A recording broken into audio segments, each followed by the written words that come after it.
Hello everyone, this is Saurabh and today we are listening Chinese folktale The Orphan of Zhao.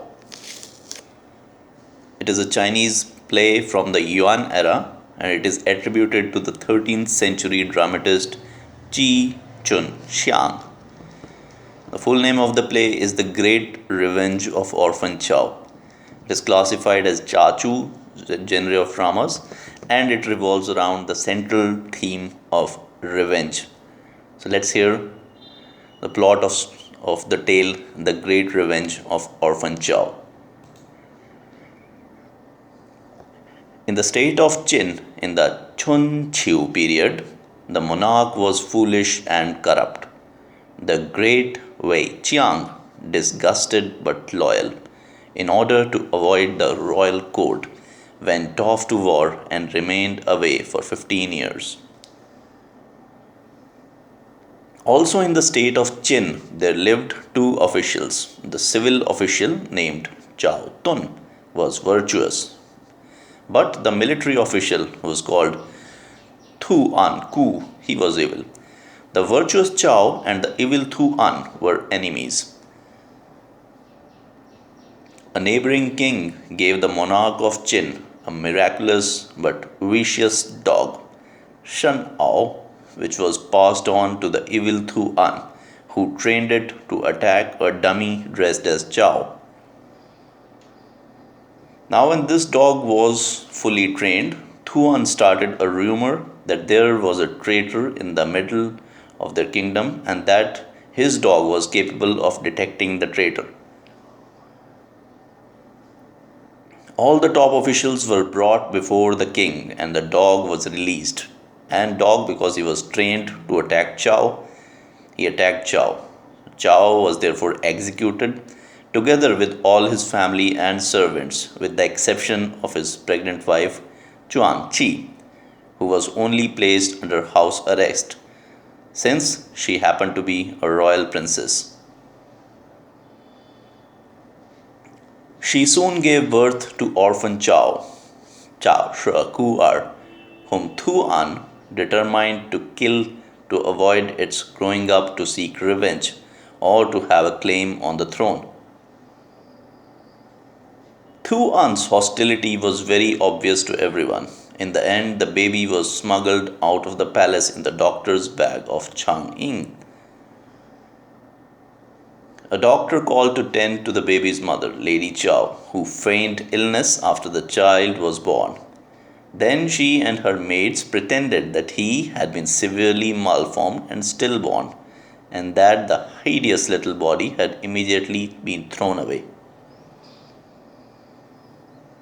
Dr. Chang Ying was briefly detained at the door by the righteous General Han Jue under orders to be sure that no baby left the compound. But General Han Jue, being sympathetic to Chang Ying's mission to save the child, let him pass. Then, having failed in his official duty to stop the baby from being saved from being killed, Han Jue committed suicide. Realizing that the baby had been successfully stolen, Tu An announced that if it was not returned to him in 3 days, all small children in Qin would be massacred. Chang Ying, the physician himself, had a son of about the same age as Orphan Zhao. He conferred with his friend Gongsun Chujiu, a virtuous senior courtier who had withdrawn from service to avoid Tu An. Gongsun Chujiu agreed to sacrifice his life to save the children of Qin. So Chang dressed his own son as the lost orphan and passed him on to Gongsun. He then reported to the evil Lord Tu An that the orphan had been found in the custody of Gongsun. Gongsun and the child, Chang Ying's son, were immediately executed, but the other children of Qin were spared. Tu An Ku himself did not have a son and demanded to adopt the boy he thought was Chang Ying's son, who was actually the orphan Zhao. as a mutually convenient reward for Chang Ying having fingered Gongsun Chujiu as the criminal who had abducted the orphan of Zhao. Chang Yin could not refuse without arousing suspicion, so he had to agree to Tuan's request and gave him the real orphan Zhao. Tuan Ku, like a good father, ordered that his new adoptive son be taught military arts, even while simultaneously allowing him to learn medical arts from Chang Ying, his putative natural father. Tuan Ku never imagined that the youth he was thus preparing for war was in fact the baby Zhao, whom he thought he had destroyed.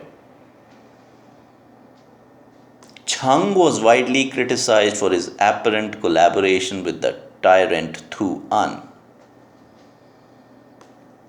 15 years later, longer in some versions, the monarch of Qin was on his deathbed, and General Wei Qiang returned from the frontier.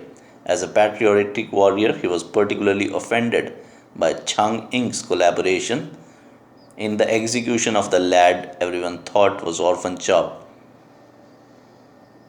And he had Chang beaten and denounced him vigorously for his treachery.